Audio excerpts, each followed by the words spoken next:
วางไว้กลางใจเพื่อช่วยให้หูทั่วถึงชั่วดีสังฆคุณทูลไว้ในชีวิตเพื่อช่วยพิษพ้นทุกข์เป็นสุขีโดยบุญอภิวันอัญชรีสวัสดีโดยการนิรันดร์เทิน10 นิ้วกราบแนบใต้ไหวสาปารมีธรรมในครูบาอาจารย์พระมหาเถรานุเถระท่านเจ้าคณะพระสังฆาธิการทุกรูปทุกตนขอความสุขความสวัสดีในธรรมะแห่งองค์สมเด็จพระสัมมาสัมพุทธเจ้าจงมีแก่บรรดาสาธุชนท่านผู้ฟังทุกท่านที่มีโอกาสเปิดเครื่องรับฟังรายการเสียงธรรมก่อนรับตาตั้งสถานีวิทยุเพื่อการศึกษาพระพุทธศาสนาและวัฒนธรรม FM ความถี่ 104.50 เมกะเฮิรตซ์วัดฝายหินตำบลสุเทพอำเภอเมืองจังหวัดเชียงใหม่เมตตาในท่านพระครูสมุวิสุวัตรวรกิจโจท่านเจ้าอาวาสท่านผู้อำนวยการสถานีวิทยุแห่งนี้น้อมเกณฑ์เวรถวายเวลาให้ธรรมภาพ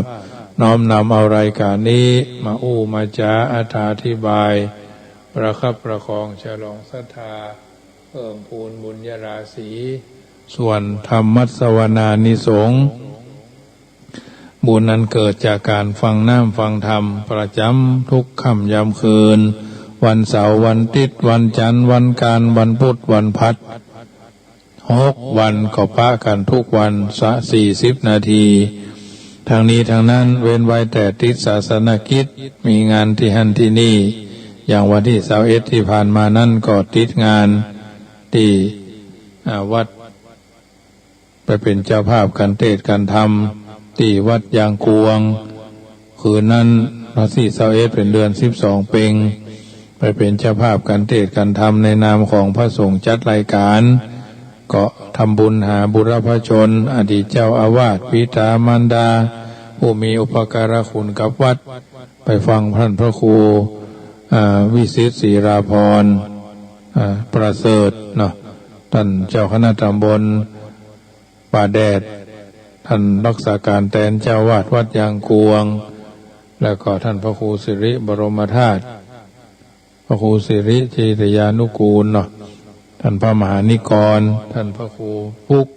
ก็ไปเป็นเจ้าภาพร่วมกันตรงนั้นรวบรวมปัจจัยจากญาติโยมร่วมทำบุญได้จำนวน 2,510 บาทไปเป็นเจ้าภาพกันเทศในคืนวันที่21ที่ผ่านมาอันนี้ก็เป็นส่วนหนึ่งที่ญาติโยมสาธุชนได้ฟังทางวิทยุคืน96เพราะฉะนั้นกิจกรรมอันใดที่เป็นไปด้วยชอบประกอบด้วยสุจริตก็นำพาญาติโยมร่วมทำบุญช่วงนี้ทางวัดจังกรรมก็ได้ทำอาหารไปเป็นแบ่งปันน้ำใจกับบรรดาผู้ที่ประสบภัยโรคภัยโควิด-19 ซึ่งเป็นหมู่บ้านในตำบลมะกอกสังกัดที่หมู่บ้านป่ามุ่นหมู่ที่7ตำบลมะกอกอำเภอป่าซางซึ่งเป็นโยมอุปถากของวัดจังกรรมเพราะวัดจังกรรมนี่มี3หมู่บ้านบ้านหมู่6พระบาทบ้านหมู่7ป่ามุ่นหมู่9บ้านบ่อหินอันนี้เพิ่นก็ได้ประสบโรคภัยเข้ามาเบียดเบียนตามเพื่อมีการกักบริเวณกักตัวจำนวน40 ชีวิตถ้า10 ชีวิตแรกนั้นได้เสียชีวิตไป1 รายเพราะว่าโควิดเนาะได้ชาปนกิจศพไปเมื่อตะวันก่อน2 วันก่อนที่เจ้าหน้าที่เพิ่นจัดการไปเรียบร้อยแหม9 ชีวิตอย่างนักอย่างสูงติดอย่างสูงก็ไปไว้ที่โรงพยาบาลสนามละปูน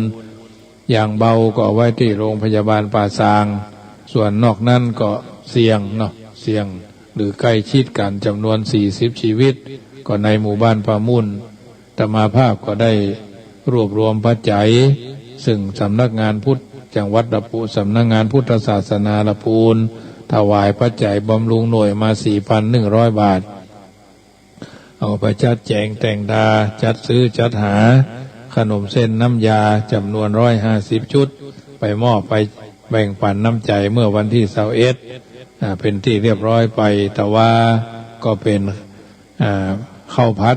7 สีก็จะมีกุนเชียงหมูยอพักต่ออย่างหลายๆอย่างเนาะพัดไปเรียบร้อยจำนวน150 ชุดพร้อมทั้งน้ำซุปวันแรกก็ประมาณ 5,000 กว่าบาทวันที่2ก็ประมาณ 5,000 กว่าบาททางนี้ทางนั้นก็อาศัยปัจจัยญาติโยมโอนกันเข้ามาวันนี้แกงบะฟักมนใส่ไก่เมืองตำบะหนุนยำพักรวมยำพักสนัดใส่งาขาวนะตำบะหนุนก็เป็นที่อร่อยเป็นที่ถูกปากนะเพราะฉะนั้นทำให้เพื่อนได้รับประทานแล้วสบายใจคลายกังวลอาหารใจเขาก็ฮือกันทุกคืนอาหารกายเขาก็ฮือภาคบ่าย 3 โมงนะก็วันนี้ก็มีตะวากับวันนี้ก็มีญาติโยมโอนปัจจัยมาร่วมทำบุญนั้นประกอบไปด้วยโยมแม่วิไลวสุทันหการเชียงใหม่300 บาทโยมแม่วิไลวสุทันหการเชียงใหม่300 บาทโยมพัชรินสุขันโทเชียงใหม่200 บาทพัชรินสุขันโทเชียงใหม่200 บาทแม่จันเป็นคำมาเมืองเชียงใหม่200 บาทแม่จันเป็นคำมาเมือง200 บาทแม่ครูธัญญาเชียงใหม่100 บาทคุณโยมจุดามาศวงศิริ200 บาทนะแม่ครูธัญญาเชียงใหม่100 บาทคุณจุดามาศวงศิริ200 บาทแม่แสงจันทร์ชัยทิพย์บ้านหนองจอมสันทราย300 บาทแม่แสงจันทร์ชัยทิพย์บ้านหนองจอมสันทราย300 บาทคุณโยมกันนิกาคุณโยมสาลิกาพิญโยเชียงใหม่2 คนพี่น้องร่วมทำบุญกันมา500 บาทโยมกันนิกาสาลิกาพิญโยเชียงใหม่500 บาทคุณโยมคณาพรปอกคำพร้อมด้วยครอบครัวพ่อแม่ลูกเต้าเราหลานร่วมทำบุญมา200 บาทโยมคณาปอกคำจำนวน 2,100 บาทวันนี้ก็เลยจัดก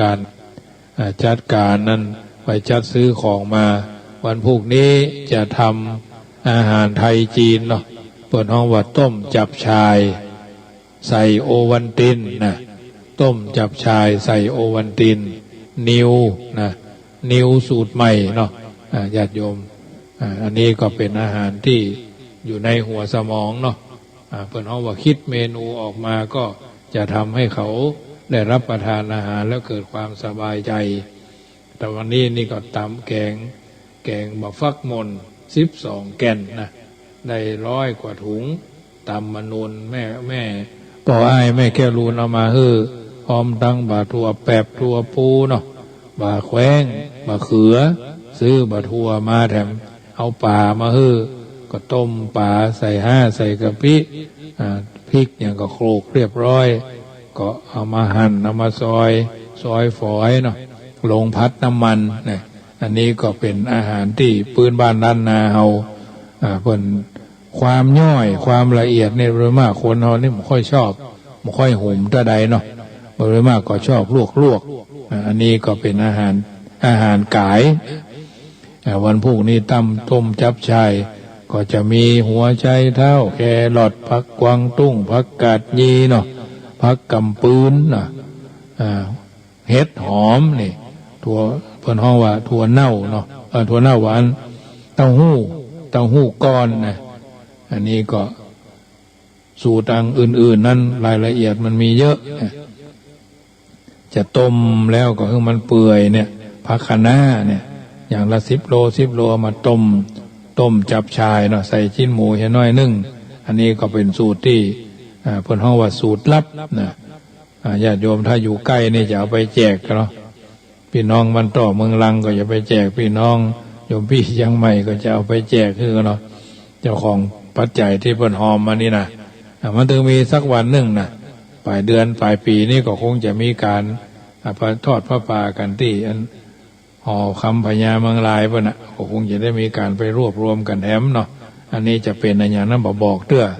ก็จะมีพัดไทยวันหนึ่งเนาะที่อาหารที่จะไปเลี้ยงเพิ่นวันพรุ่งนี้ต้มจับชายมีน้ำจิ้ม เด็ดเล็กน้อยๆเหมือนข้าวขาหมูนะญาติโยมข้าวขาหมูอร่อยที่น้ำจิ้มข้าวมันไก่ก็อร่อยที่น้ำจิ้มแล้วน้ำลายไหลเนาะน้ำลายไหล สำหรับญาติโยมเนาะอาตมาภาพนี่ก็ฉันน้ำปานะเรียบร้อยน้ำเต้าหู้เนาะน้ำเพิงเนาะน้ำเต้าหู้ใส่น้ำเพิงก็เรียบร้อยไปละเมื่อ3 โมง 4 โมงละวันนี้ละปูนฝนตกยุด3 4 5แล้ววันนี้นะ23 ถึง 26นี่ก็จะมีฝนเข้ามาทำละอันนี้ก็เป็นส่วนหนึ่งเนอะญาติโยมได้ยินต่างประชาสัมพันธ์ก็คิดจะได้ค่อยจะถึงก็ร่วมทำบุญกันได้เนอะ99กองทุนละ99 บาทญาติโยมท่านบริจาคปัจจัย99 บาทนี่ก็สามารถเลี้ยงถึงคนหัวดำถึงหัวมดนะญาติโยม100 กว่าชีวิตเนี่ยคนเฒ่าคนแก่คนหนุ่มกำน้ำก้อมพระเนนเถนน้อยพระเนนก็มาช่วยกันอย่างวันพวกเนี้ยหมอ1 ตน 1ได้ซอยได้ปอกแครอทปอนตน 1ได้ปอกกันหัวไชเท้าเนาะตน 1ได้ล้างพักล้างหยังได้หั่นเต้าหู้ได้ทอดเต้าหู้เป็นอย่างลายอย่างก็เอามาแยกกันสุมาเถอะโยมแม่เรนูก้อนแก้วแถม200นะเพิ่นให้โทรมาทวงเนาะแม่เรนูก้อนแก้วแถม200เจริญพรเจ้าสุมาเถอะอันแม่เรนูก้อนแก้วแถม200นะ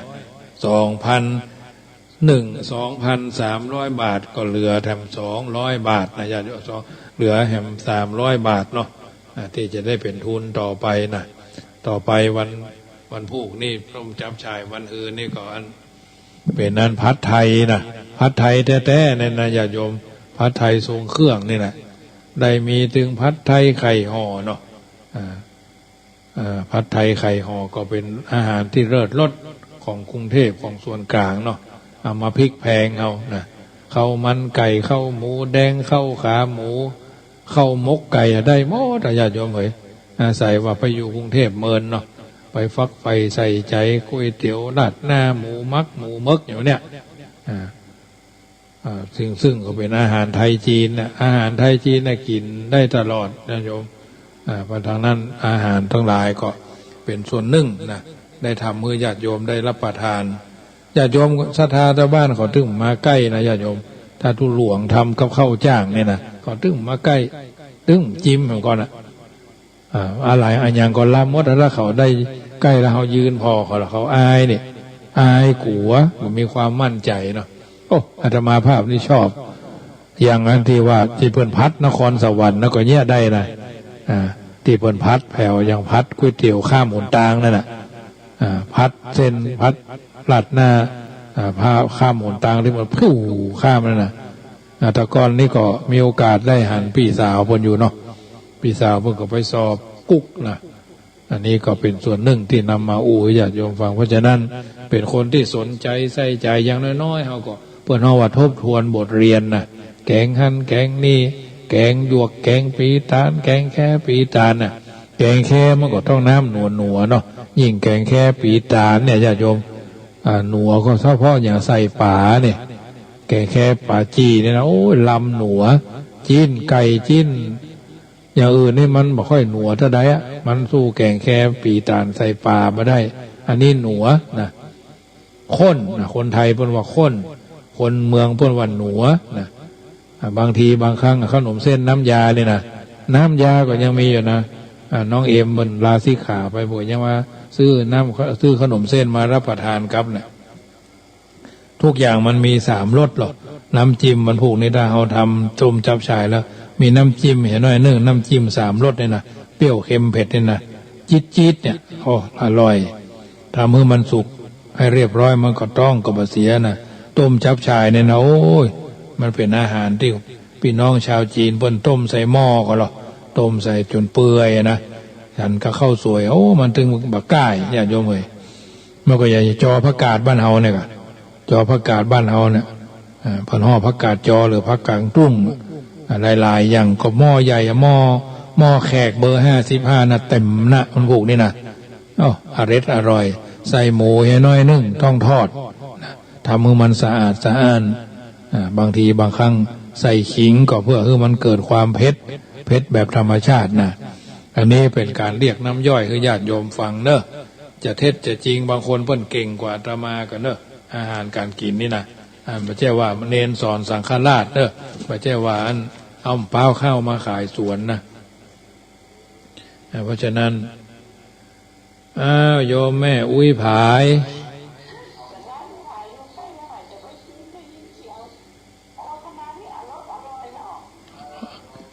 ได้อันนี้ไปตัวน้อได้อรรถรสไปตัวน้อ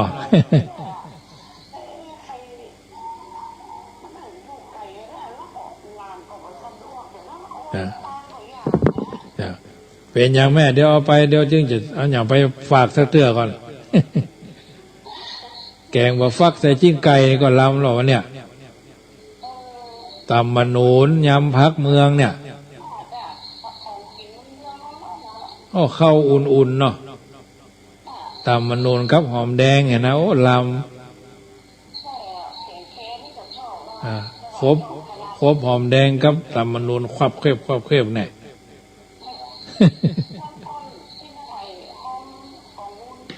อันนั้นกะถินเนาะเข้ามาละ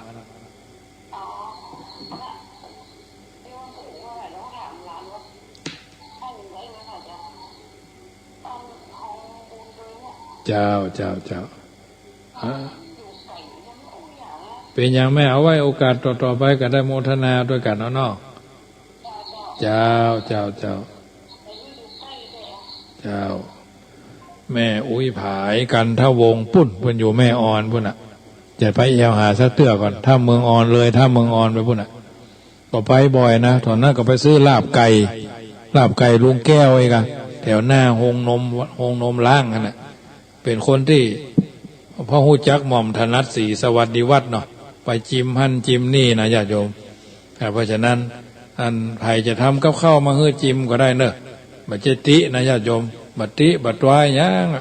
คือลำก็คือว่าลำเนาะบัดลำก็คือว่าบัดลำเพิ่นพืชติดในรสอาหารอร่อยก็คืออร่อยแต่มามีเจตนาว่าทำอาหารไม่ได้เน้นความอร่อยนะแต่เน้นความสะอาดเขารับประทานไปก็ไม่เป็นไรเนาะแม่ครูว่าจะได้น่ากะเจ้ามันย่ำได้เอาไว้สักถ้วยเนี่ยจิ้มเห็ดได้กะบ่ฟักแม่น้อยเมืองเป้าน่ากะเปิดห้องบ่ฟักอมเนาะบ่ฟักอมหอมเอาพุกรอบกระแปงน่ากะ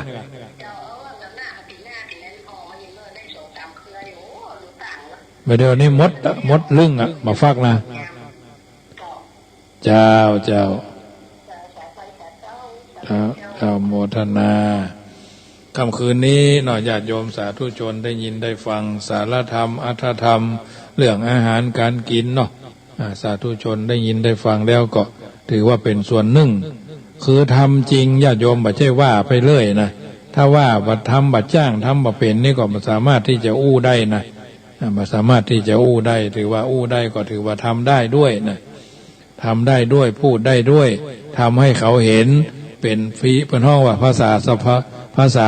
สมัยใหม่เปิ้นว่าเป็นพรีเซนเตอร์คือได้สบายนะทำอย่างใดอย่างนั้นเนี่ยอย่าเอาชื่อจีนมาสไลด์กาหั่นกาซอยกามันมีหลายแนวหรอกถ้าเราเข้าใจก็เป็นอย่างไม่ใช่ว่าจีนนิ้วอย่างนั้นนี่มันบ่ได้ต้องทำให้ได้ทำให้เขารู้อ่านตัวออกบอกตัวได้ใช้ตัวเป็นหนังสือตำรับตำราอาหารเนาะก็ไม่พอแกงเลี้ยงนี่ก่อนหน้ารับประทานญาติโยมแกงเลี้ยงใส่กุ้งสดนี่นะกุ้งแห้งก็ได้กุ้งเป็นตัวนะแจ่ลวกน้ำมันขว้างเอามาต่ำให้มันหนัวนะโอ้สาบกินพริกไทยเศร้าเลยนะพอแกงเลี้ยงนี่ก็ถือว่าแกงส้มพักรวมเนี่ยก็มันมีแกงส้มพักกระเฉดแกงส้มพักปลาทอดกับปลานึ่งนี่นะต้องกับปลาเค็มนะแกงส้มนี่นะมันเป็นส่วนหนึ่งที่สามารถเรียกน้ำย่อยน้ำลายเนาะให้เราได้ยินได้ฟังได้นำไปเป็น บางคนบางท่านเพิ่นก็เป็นผู้สูงวัยเนาะเพราะฉะนั้นเอาท่านทั้งหลายก็ถือว่าดำเนินชีวิตมาถึงวันนี้ก็บ่ได้มีอย่างที่จะต้องอนาทรห้อนใจบางอย่างปลดปล่อยวางเหียเอาก็จะได้สบายใจมีพระพุทธพจน์ว่าไว้บทหนึ่งว่าความอดทนเป็นเครื่องประดับของนักปราชญ์มีสุภาษิตคนเมืองเพิ่นก็กล่าวว่าอดเผ็ดอดเปรี้ยวไว้กินหวานน่ะอดเผ็ดได้กินหวานอดสารได้ซ่านี่นะพุทธพจน์บทนี้สุภาษิตโบราณประโยคนี้เป็นเครื่องจี้หันได้อย่างชัดเจนว่าผู้ที่จะเป็นนักปราชญ์บัณฑิตเป็นผู้ดีเป็นผู้มีความสุขมีความแจ่มเริญได้นั่นต้องอาศัยความอดทนต้องมีความอดทนเป็นบรรทัดฐานของการดำเนินชีวิตลักษณะของความอดทนก็คือมีความอดทนต่อความวิปริตแปรปรวนแม้บางทีเขาจะถูกกักบริเวณเขาอาจจะถูกเปิ้นตำหนิติตวายหูบ้านนั่นเปิ้นติดโควิดนี่นะจะไปใกล้ไปเนยนะมันถึงเป็นธรรมชาติก็ถึงบอกคือพี่น้องสถาบันประมุน300 กว่าชีวิต100 กว่าหลังคาบอกว่าบ่ต้องไปสนใจบ่ต้องไปใส่ใจเดินตามหนทางถ้าเขาตักก็ตักเหียถ้าบ่ตักก็บ่ต้องไปขอหาหันหานี่เอาจะไปธุระไปไหนเปิ้นอารีมาก็อารีตอบเปิ้นบ่ตักเอาก็บ่ตักบางคนก็เป็นน้ำหูน้ำตาว่าโอ้ท่านมหาเอ้ยเดี๋ยวเนี่ยไปทางใดเขาก็ต้อนรับปิดร้านปิดโรงเฮหมดไปซื้อจีนซื้อปลาเขาก็ไม่คล้ายหือหาว่าเฮาติดโควิดว่าก็ไปซื้อละปูนว่าน่ะจ้ะป้าเหยแม่เหยพ่อเหยอย่างวันนี้อาตมาภาพก็คือเราอ่อนเขาไปซื้อของที่จะมาต้มจับชายที่ละปูนมันน่ะปิกมาละได้ยินปิดประตูรถbomมาเนี่ยเพราะฉะนั้นจดรายการปัจจัยที่ญาติโยมหอมมา 2,300 ก็เรือทำ300 บาทเนาะวันต่อไปก็จะมีการทำบุญทำบุญว่าทำกับทำอาหารก๋วยเตี๋ยวผัดไทยนะญาติโยมก๋วยเตี๋ยวผัดไทยเนาะใครจะหอมมาก๋วยเตี๋ยวเส้นน้อยนะเส้นเล็กมันจะเส้นน้อยเส้นเล็กนะถั่วงอกถั่วดินถั่วลิสงเนี่ยแล้วก็ถั่วงอกถั่วดินใบหอมแป้นเนาะเอาเพิ่นเอามากับเนี่ยมันเป็นวัสดุอุปกรณ์มีน้ำบักขามมันอย่างต่ออย่างหลายๆอย่างกุ้งฝอยเนี่ยเอามาลวกน้ำมันขว้างอีกกำเนาะแล้วก็เอามาผสมผสานกันไปคือมันอร่อยคือมันเป็นที่ถูกปากแล้วก็ลงต้องเนาะอันนี้เป็นอาหารที่ถ้าสามารถทำได้ช่วยกันไปประคับประคองกันไปเนาะญาติโยมมีความอดทนบางทีบางครั้ง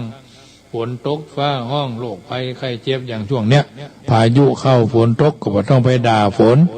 น้ำท่วมก็บ่ต้องไปด่าน้ำมันจะมาอยู่เมินก็เดียวมันก็แซวเดียวหายหมดมันอาจจะขังมันอาจจะเจิงแปลงคอคูน้ำห้องน้ำในบ้านเฮา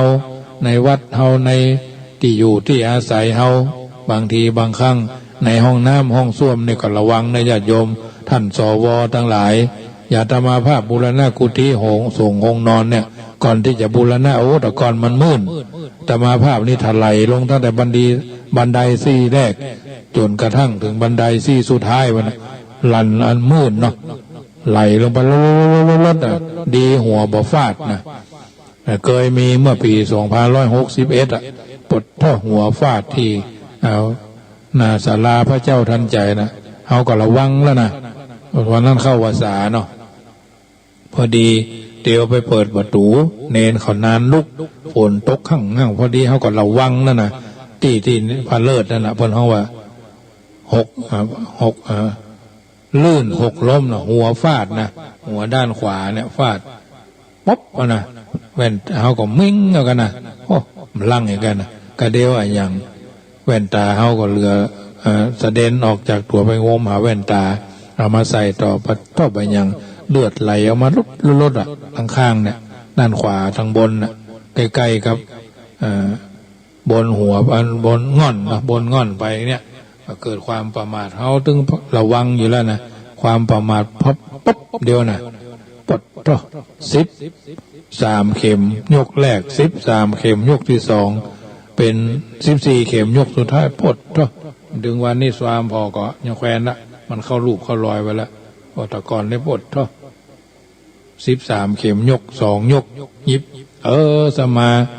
เมื่อปีก่อนนั่นกับฝนรถโจรกันแหมมันก็เป็นเรื่องเนี้ยเนี่ยถ้ามันมีความอดทนก่อนนักแกนะอดเปรี้ยวกินหวานอดสารไดซ่าเนาะความเหน็ดเหนื่อยเมื่อยล้าตรากตรำกายวาจาใจเอามาไว้นี่50 ปลายมันก็มีอดแอดเจ็บปวดรวดเล่าเจ็บปวดเมื่อยล้ามันเป็นเรื่องธรรมดาเนาะเรื่องธรรมชาติของเฮาบ่ต้องไปเครียดบ่ต้องไปเข่งบ่ต้องไปอย่างมากมายเนาะไปตามจังหวะเวลาเหนื่อยก็พักนักก็วางนะปล่อยถือไว้ก็นักปล่อยก็วางเนี่ยนี่เป็นต้นความเจ็บปวดเมื่อยความเสียดแทงของโรคภัยไข้เจ็บความทุกข์ทรมานทุกข์มารับมาตื่นมายืนมาเตียวมาเกี้ยวมากินน่ะทุกข์ทางนั้นนะญาติโยมเพราะฉะนั้นมีภัยสามารถที่จะหลีกเลี่ยงสิ่งเหล่านี้ได้ทุกคนนะทางนี้ท่านั้นก็มีความอดทนต่อความเจ็บใจอดทนในส่วนภายนอกเกิดขึ้นกับร่างกายของเฮาพอจะมีทางแก้ไขบางครั้งย่อมมีความหุนหันพลันแล่นหลายสิ่งหลายอย่างกระทบทางกายกระทบทางกรรมกระทบทางจิตใจเยอะแยะมากมายแต่ถ้าเรามีความอดทนเราก็จะสามารถฟันฝ่าอุปสรรคไปได้ตามที่เรามีความปรารถนาเพราะฉะนั้นโอกาสจังหวะเวลาแต่ละวันแต่ละคืนว่าถามตัวเองว่าวันนี้เราทำดีแล้วหรือยังวันนี้เราคิดจะทำดีแล้วหรือยังวันนี้เรามีความเคารพนบนอบในพ่อในแม่มากน้อยแค่ไหนเพราะฉะนั้นถ้าพ่อแม่ขาดธรรมลูกก็ช้ำจิตถ้าลูกศิษย์ขาดธรรมอาจารย์ก็ช้ำใหญ่ผัวขาดธรรมเมียก็ช้ำหัวใจคนทั่วไปขาดธรรมโลกก็ช้ำทั้งแผ่นดินอย่างนี้เป็นต้นญาติโยมสาธุชนท่านผู้ฟังทั้งหลายหน้าที่ของชาวประมงคือเสาะหาปลาหน้าที่ของพ่อค้าคือหาผลกำไรหน้าที่ของศิลปินคือสร้างศิลปะหน้าที่ของพระเจ้าพระสงฆ์คือสอนศรัทธาประชาชนหน้าที่ของชาวพุทธคือทำดีเสกสร้างดีเป็นกิจวัตรต้องเป็นตนคนที่มีต้องทำตนให้เป็นต้นคิดต้องทำตนให้เป็นต้นแบบต้องทำตนให้เป็นต้นไม้ต้องทำตนให้เป็นต้นบุญสร้างบารมีกับตัวกับตนไปตามลำดับลุกขึ้นแต่เช้าก้าวไปข้างหน้าทำงานแข่งกับเวลาเพื่อพัฒนาตนตัวของเฮาเป็นอันดับแรกหน้าที่นั่นสำคัญอันยอดยิ่งหน้าที่นี้เป็นสิ่งต้องศึกษาหน้าที่นั่นสำคัญทุกเวลาหน้าที่เซตเป็นสุขทุกวันนะเพราะฉะนั้นหน้าที่คือความรับผิดชอบเป็นพ่อที่แท้เป็นแม่ที่ถูกเป็นลูกที่กตัญญูเป็นครูบาอาจารย์ที่มีมโนธรรมสำนึกอยู่ในจิตอยู่ในใจเพิ่นบอกเอาไว้ว่าคนเห็นคนเป็นคนนั่นแหละคนเห็นคนไม่ใช่คนใช่คนไม่กำเนิดคนต้องเป็นคนทุกคนไปจนหรือมีผู้ดีไพร่ไม่พ้นคน